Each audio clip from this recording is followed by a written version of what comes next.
Welcome back. We're going to continue from where we left. So last time we ran the calculations and then we observed some warnings and some errors. So I took care of the errors. So remember, if you have errors, you have to get rid of the errors before you continue. So we had some members overlapping. If you look at the previous video, we had some members overlapping. That was the error. And right now the structure is okay. So let me do a calculation again for me to confirm that. So I'll do a calculation. Isolated nodes have been found. Do you want to continue? I click on yes. So that's just a warning. It's not an error. So remember, errors have to be corrected, but warnings can just be left. But let's take care of those isolated nodes. So if I click on this, if I click here on isolated nodes have been found, you can see some isolated nodes have been highlighted here in the structure. So what I'll do is that I will select them. I will select them both and delete them. So it'll ask me to run the calculations again. So just close here and then I run the calculations again. So right now there should be no warnings, there should be no errors. Okay. So the calculations have been run. So let's have a look at the displacements. Let's have a look at the displacements. So here at the results tab, I just click here and I can go to diagrams. So let me click on diagrams and then I'll go to deformations. And let's look at the nodal displacements. Let's apply.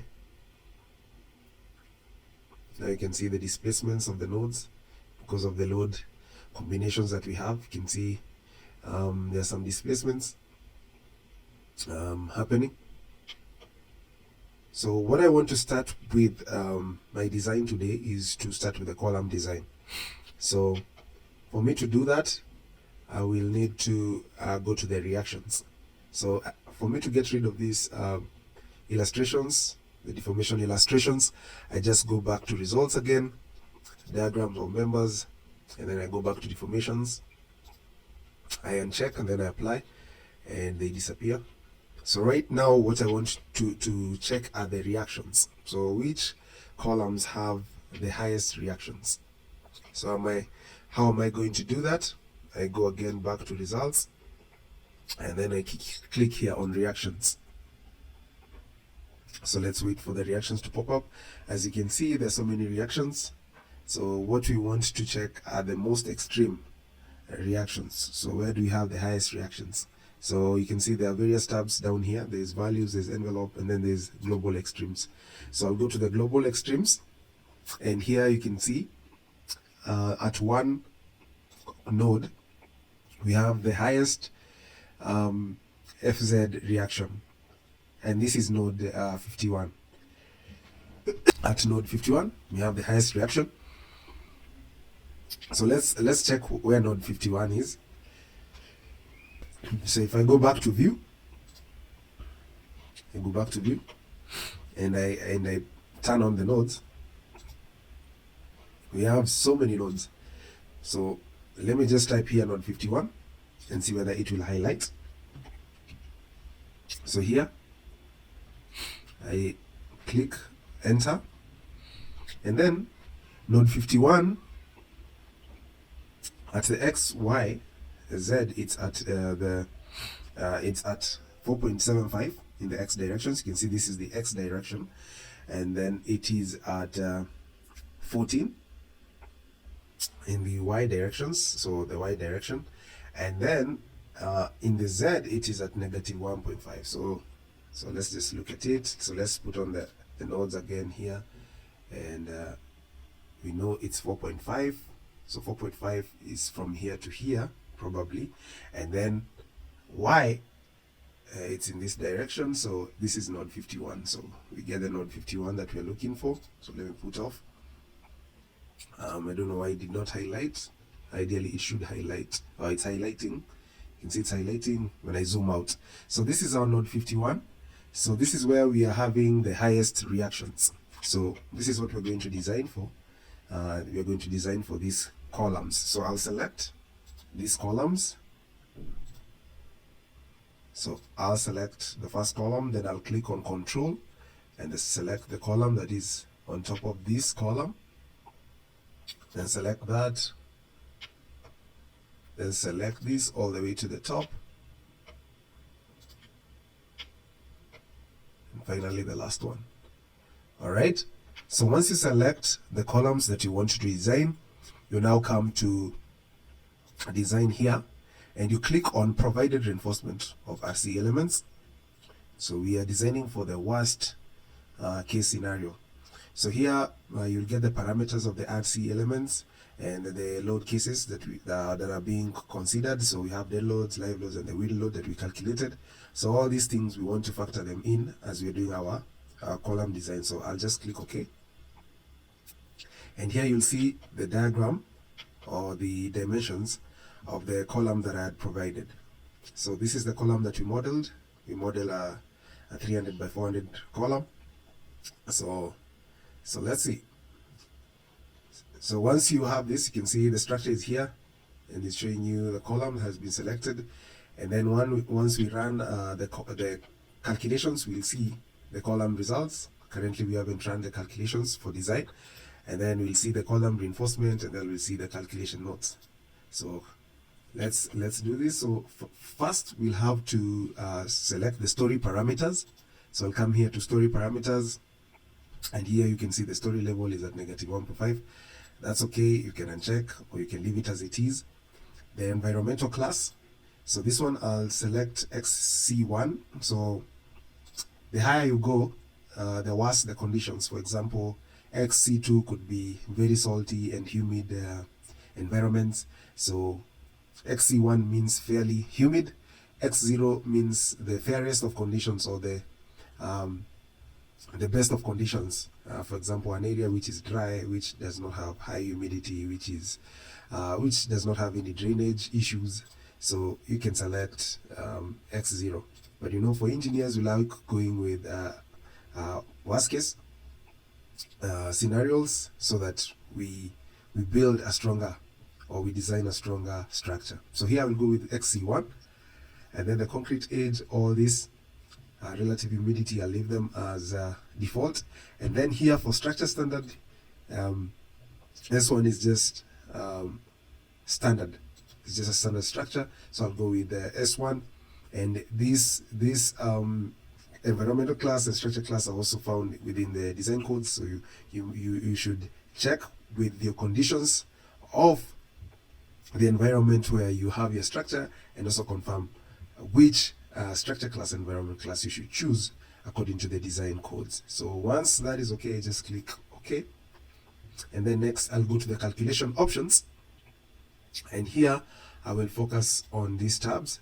So for the concrete, I'll go with class 25. So usually sometimes engineers design with a lower class, because just to be safe, because you don't know what will happen on site. So if you're designing for class 25, sometimes engineers assume a class 20, but for me I'll just use class 25. And these are the strength characteristics and the unit weight characteristics. These are okay. Segment class, and is okay. And then we have the longitudinal reinforcement. So these are the main bars. So the main bars, which diameters are you considering? So for main bars, you cannot go with C8, you cannot do C6.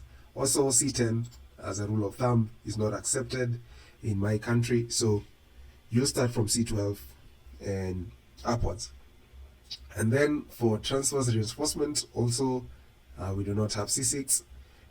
Normally we use C8, but sometimes you can also use a C10. Otherwise, you can just uncheck everything and then be left with the C8. C8 is the common stirrup or transverse reinforcement that is used in our country. So once you select that, you click OK. And then you come and select the reinforcement pattern.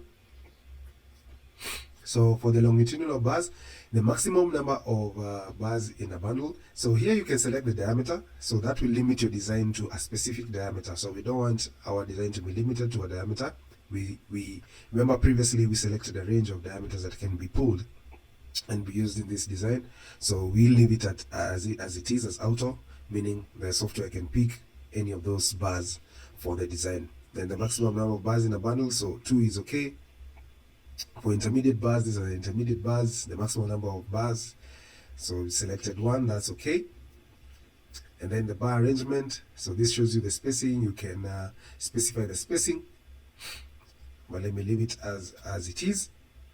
And then here for the transverse bars, so these are the stirrups. It's showing you, you can specify the spacings for the different sections of the column. For example, down here you can see x2, you can see x1 here, and x3.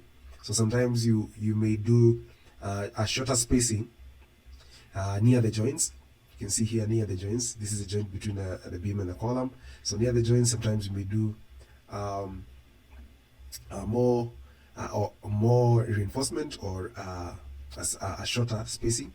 So for now, let's just leave this at default, and then you have dowel bars which connect columns to columns through a connection point. So everything here is okay. So let's just click OK. Excuse me.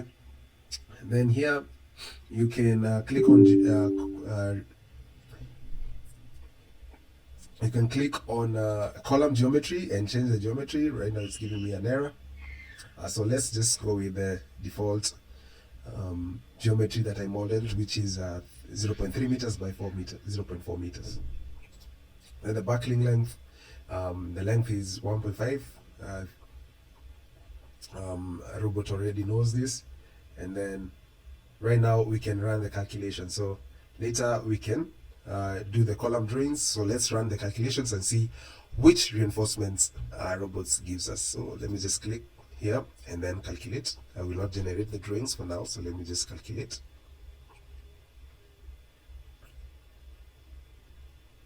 So remember, we had different subsections of the column that we selected. Remember, we selected from bottom all the way up. So this is just showing us from foundation to ground level. So I know the calculations have been done, so we can go to the next tab here and view the results. So here you can see the results. There should be a table down here. Currently we can't view it, so let's just go to the column reinforcement. So you can see it's giving us the reinforcement. The reinforcements are here, so if you click here you can be able to see them. So these are the reinforcements. They are not appearing as I would like them to be, but here you can see them. So these are the main bars, which we were calling the longitudinal bars, and here it just requires a C12, 4 number C12s. So we did a very generous column, 300 by 400, and it just requires the nominal C12, so 4 of them. As you can see here from the transverse section, you can see it just needs 4 C12s, and then here you can see the C8s, and here you can see the spacing. So you have 220 millimeters point A, then B we have 320 millimeters, C. So this is how Robot has designed this. So that's column 33, which is the lowest column. So if you go to the next one, you will do the same design as we've carried out. You can run the calculation and you get the reinforcement bars as you've done. So you can see it's very simple. So right now, if you wanted to generate the drawings, so first of all, we would start by specifying some drawing parameters. But you can just click on the drawings and you'll see the drawings. So here you can see the drawings are not pretty. This is not something you will take to site, so you need to do maybe your drawings back in Revit or take it to AutoCAD and do your detailing properly. But you can see the sections, it's showing you sections. You can see the stirrup, you can see the 4 D12s or C12s here. So that's your drawing. So that's how you design a column very simply. If you have any questions, please drop them in the comment section. If you like this video, please remember to like, and also if you need this model, you can request for it in the comment section and I will be able to share it with you. So please remember to share, subscribe our content, because this motivates us to create more content. Thank you.